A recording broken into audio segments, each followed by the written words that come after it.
वर्धा जिले के रोठा गांव में नाबालिग मासूम बच्ची के साथ हुई दरिंदगी और उसके बाद की गई निर्मम हत्या के विरोध में आज सामाजिक कार्यकर्ता महिलाओं ने जिला कलेक्टर कार्यालय पहुंचकर जोरदार प्रदर्शन किया। महिलाओं ने जिला कलेक्टर के माध्यम से महाराष्ट्र के मुख्यमंत्री को ज्ञापन सौंपते हुए मांग की कि इस जघन्य मामले की सुनवाई फास्ट ट्रैक कोर्ट में करवाई जाए और दोषियों को जल्द से जल्द कठोरतम सजा दी जाए। प्रदर्शनकारियों ने नरसापुर मामले की तरह आरोपियों को फांसी देने की भी मांग की ताकि भविष्य में कोई भी ऐसी हैवानियत करने की हिम्मत न करे। इस दौरान महिलाओं ने राज्य में महिला और बालिकाओं में बढ़ते अत्याचार पर गहरा रोष व्यक्त किया है और सरकार से अपराधियों के खिलाफ तत्काल एवं सख्त कार्रवाई की मांग की। प्रदर्शनकारियों का एक ही संदेश था, निर्दोष मासूम को हर हाल में न्याय मिलना चाहिए। हे सुरू केलं। आज आम्ही इथे सर्व महिला संघटना जिल्हाधिकारी मॅडमकडे आलेलो आहोत।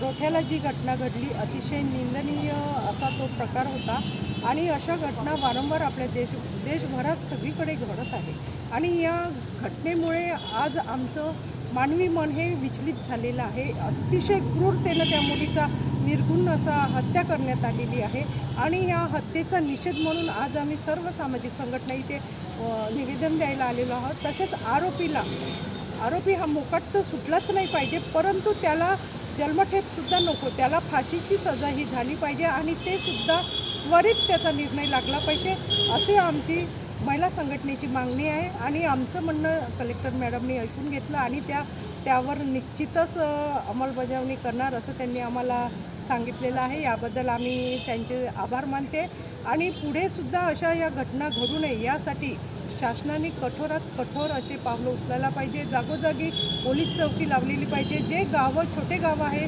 जिथे बस स्टॉप येतो, एसटीचा स्टॉप येतो आणि 2 किलोमीटर आतमध्ये तिथे गावांमध्ये मुलींना जावं लागतं, तिथे सुद्धा पोलिसांची चौकी लागायला पाहिजे किंवा आतमध्ये गावांमध्ये सुद्धा बस गेली पाहिजे असं मला यावेळी वाटतं आणि निश्चितच या घटनेचा ही निंदनीय हा जो प्रकार आहे याचा मी निषेध करते। माझ्या सर्व सहकारी महिला आणि सर्व महिला संघटना याचा तीव्रतेने निषेध करीत आहोत। धन्यवाद। नमस्कार। आज जी घटना आता जी रोठ्याची जी घटना घडलेली आहे ते अतिशय घाणेरडी आणि समाजाला लज्जास्पद असणारी घटना आहे। याला मी आणि माझ्या सर्व ज्या सहकारी महिला आहेत ज्या सामाजिक क्षेत्रात काम करतात या आम्ही सर्व महिला यांना निषेध करतो आहे।